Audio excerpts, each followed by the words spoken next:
Hola, hola, bienvenidos. El día de hoy vamos a hablar de una artista de la que no conocía su obra, pero de la que gracias a la recomendación de una amiga tuve la oportunidad de leer una biografía de su infancia y me pareció súper interesante.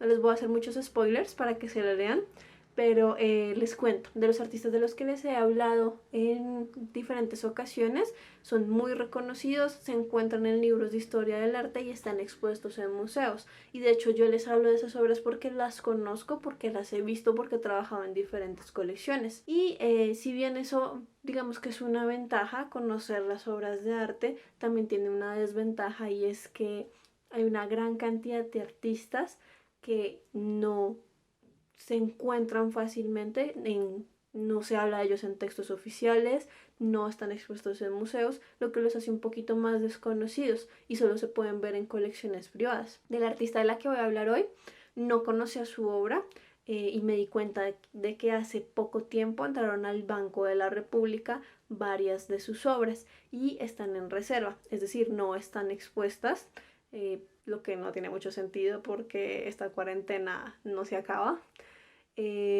Pero le pueden encontrar el registro en internet. Algunas de esas no son necesariamente buenas, pero son muy curiosas. Incluso los amigos más cercanos del artista a los que les voy a hablar hoy, como son Luis Caballero, Germán Arciniegas o Dicken Castro, hablaban de que más importante que su obra era su historia. Y si quieren leer su libro de biografía, es un libro que es bellísimo, pero también es muy doloroso. Se llama Memorias por correspondencia y es una colección de 23 cartas que ella le mandó a Germán Arciniegas y él le contaba su infancia. Él las recolectó, le parecieron muy bellas y las publicó. Hoy vamos a hablar acerca del artista Emma Reyes.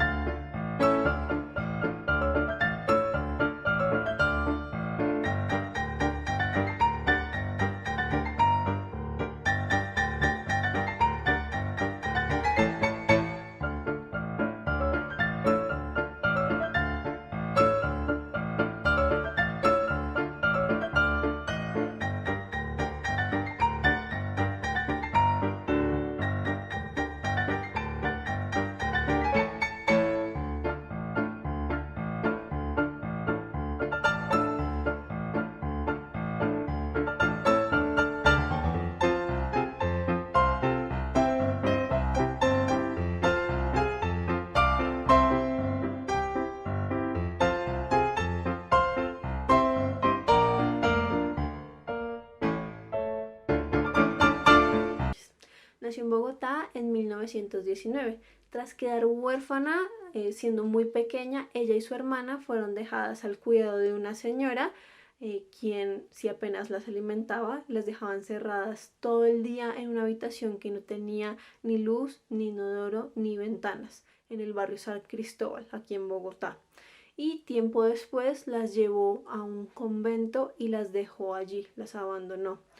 Este convento quedaba en lo que hoy es el Tercer Milenio. Allí estaban en clausura y se dedicaban a la costura. Y aunque esta artista dice que tenía un ojo desviado y recibía muchas burlas de las niñas con las que estaban en el convento, a las monjas les parecía muy conveniente porque ella podía hacer los bordados más complicados y más pequeños. Cerca de los 18 años huyó del convento, salió con el uniforme y descalza. Nunca había visto el mundo exterior, ni siquiera estaba segura de qué color eran las hojas de los árboles de verdad.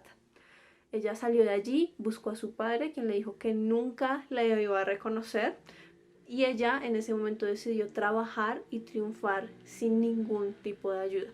Consiguió trabajo en una emisora, después empezó a trabajar en un hotel en donde iban muchos diplomáticos que le enseñaron a leer y escribir. En 1940 empezó a viajar. Estaba vendiendo emulsión de Scott, trabajaba en hoteles por limpiar y cocinar, cambiaba la dormida y fue cambiando de lugar dependiendo cómo le fuera. Así hizo autostop por toda Sudamérica. Se casó en Uruguay con el escultor caldense Guillermo Botero Gutiérrez, que también estaba haciendo un viaje por toda Sudamérica. Se fueron a vivir en ese momento a Paraguay. Allí van a tener muchas dificultades por la guerra de la Triple Alianza, en la que Brasil, Argentina y Uruguay lucharon contra los paraguayos. Estando allá tuvo un hijo que lo mataron cuando apenas tenía meses de nacido, y sucedió porque un grupo de hombres entró a la fuerza a la casa en donde vivían a saquearla y allí murió el niño. Después se trasladó a Argentina, estuvo hospitalizado un tiempo por leishmaniasis y en Buenos Aires empezó a pintar. En estas primeras obras aparecían referencias a las plazas, a los mercados y los lugares que había conocido en su viaje por Latinoamérica. En ese momento Guillermo Botero la dejó. Él mismo dice que nunca entendió por qué se casó, y lo que sucede es que en el 47 ella se ganó una beca de la Fundación Roncorini para estudiar en la Academia André Lord en París, y ella ahí se monta al barco, se va muy enferma, tiene una recaída de leishmaniasis, y en ese momento la atiende un médico francés de nombre Jean Perromat, con quien mantendría una relación, un contacto, y años después, en 1960, se casan. Volviendo a 1949, ella realiza su primera exposición en la Galería Kleber en París.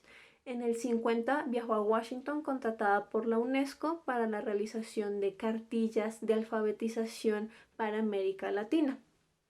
También trabajó con Diego Rivera en México y fue asistente en la Galería de Lola Álvarez Bravo, una de las más prestigiosas del DF. Ayudó a organizar la última exposición en vida de Frida Kahlo. Y también expuso ahí junto con Diego Rivera, José Clemente Orozco o incluso Rufino Tamayo. Después de eso se fue a vivir a Roma y trabajó como conductora de una marquesa hasta que atropelló a un transeúnte, y para escapar de la demanda volvió a Francia, aunque antes hizo un viajecito a Israel. En esos años se radicó en París y vivió allí hasta los años 90, porque su esposo le gustaba mucho más Burdeos, entonces se mudaron y vivió allí hasta el 2003, en donde murió. Hoy gran parte de su obra pertenece a la Fundación Arte Vivo Otero Herrera en Málaga, en España, y pueden encontrar algunas obras acá en Colombia en el Museo de la Tertulia de Cali o en el Museo Omar Rayo. En su testamento dejó que quería que todo el dinero que tenía junto con las ganancias del libro publicado póstumamente fueran donados a un orfanato en Colombia para, digamos, todos los niños que tuvieran una situación parecida a la que ella vivió cuando era muy pequeña. Eso sería toda la información del artista del día de hoy. Espero les haya gustado. No hablé mucho de las obras. Ella tiene unas obras que si bien son figurativas porque se reconocen rostros, van un poquito más hacia el abstracto. Ella juega mucho con la línea, con los colores, y ya en una etapa más avanzada empieza a hacer flores y unos personajes que parecen más de caricatura. Espero les haya gustado. Acuérdense, por favor suscríbanse al canal, activen la campanita para que tengan las notificaciones de las nuevas publicaciones. Las hacemos todos los sábados.